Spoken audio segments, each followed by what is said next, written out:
Hindi mo makikita sa kapwa mo tao ang kapayapaan, katahimikan. Alam niyo, ang buhay po natin ngayon, punong-puno ng ingay, punong-puno ng kaguluhan, pressure, at mga ekspektasyon. Ang dami nating mga hinahanap na hindi natin makita. Kung kaya't karamihan sa atin ay nakakaranas ng panghihina, ng kahugkagan sa ating mga buhay.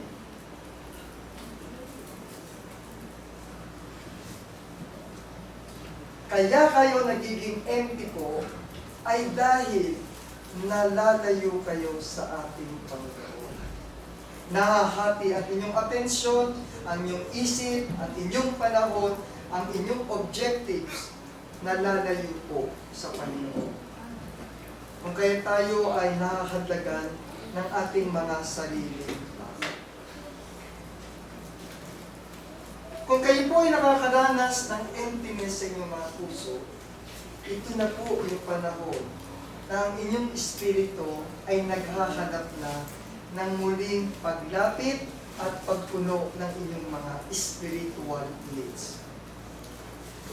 Kakalungkot po talaga that instead of walking towards, papunta sa ating Panginoon, maraming mahihina ang pananampalataya na dinadivert nila sa mga gawaing sanlibutan. Teka, empty ako. Teka, punta tayo, mag-disco tayo. Makakalimutan natin ang problema natin. Sagot po ba yun?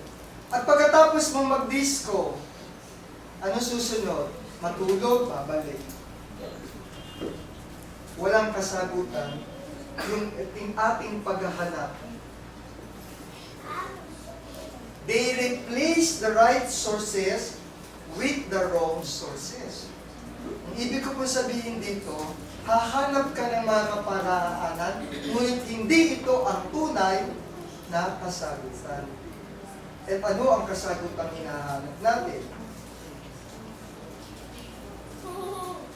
Ang puso natin ay nilikha para kay Jesus, para sa ating Panginoon.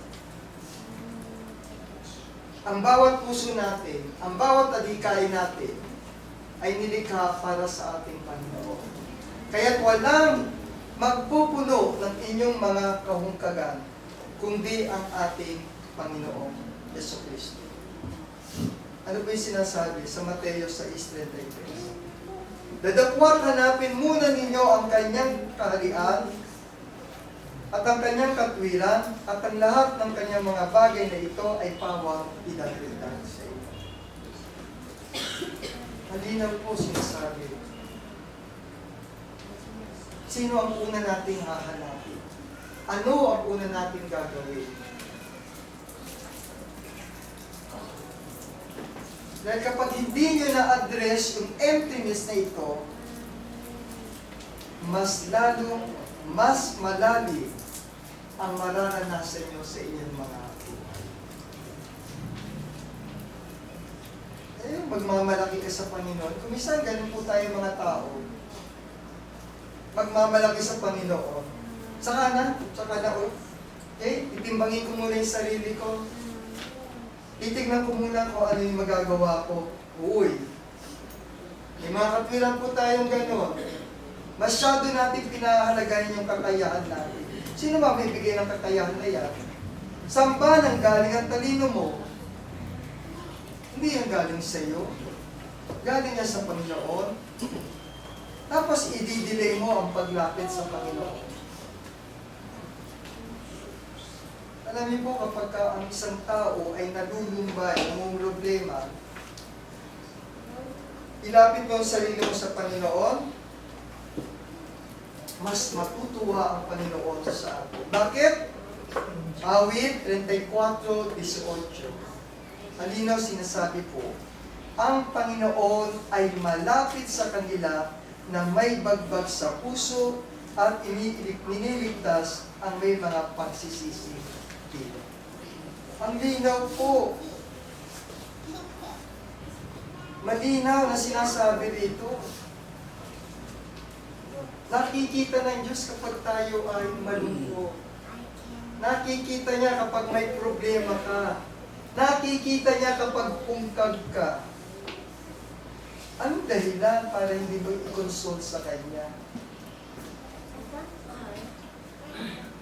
Inararanas kasi sa atin ng Panginoon ang pagiging empty nang sa gayon ay masuri natin ang ating mga sarili.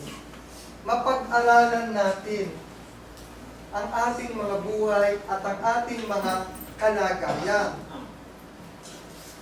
Na wala tayong dapat kapitan kundi ang Panginoon lamang. Harapin na natin ang ating realidad sa buhay na ito. Ito bang kaibigan na to, matutulungan ka kapag ikaw ay malungkot? Yes, panandalian, isang oras, pero sasawaan din siya sa'yo. Ito bang kapitbahay na to kapag kamagapon kayo nagchismisa, may makukuha kang sagot sa iyong kahungkagan? Ito bang klase mo na to, o ka-office mate mo na to, kapag ba ikaw ay empty, malungkot, arte mo naman, OA ka naman, gaganuhin ka pa ng mga kasama mo. Walang makakaintindi sa atin, kundi ang Panginoon, kapag kayo ay nakakaramdam ng emptiness. Siya lang ang magbibigay ng kasagutan sa atin.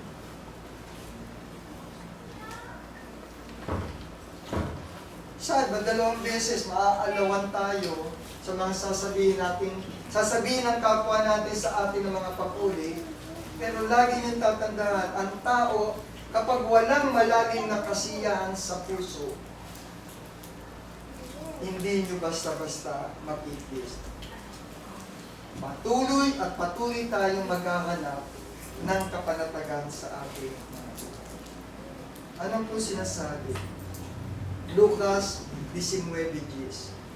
Sapagkat ang anak ng tao ay naparito upang hanapin at iligtas ang nawawala. Ikaw yun. Ako yun. Tayo yun. Kayo yun. Kapag kayo ay nakakaramdam ng emptiness. Pag nakakaramdam kayo ganito, pansamantala kayo nalalayo sa ating Panginoon. At ang kasagutan ay para sa Panginoon lang. Siyang magtuturo ng tunay na daan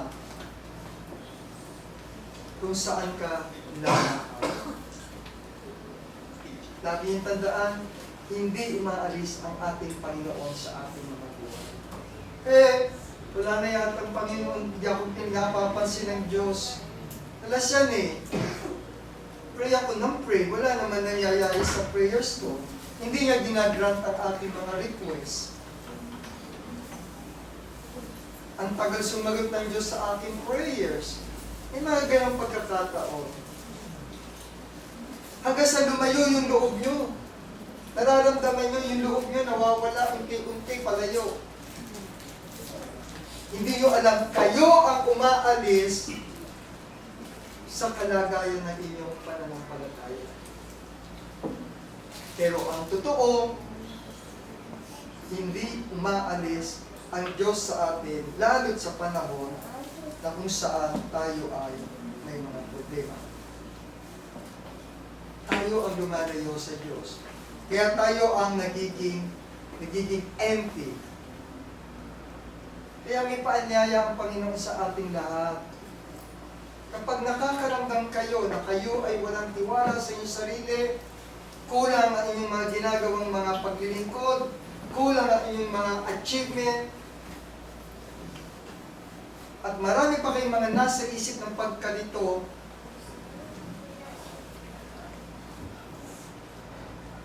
John 6:33, sabi po rito,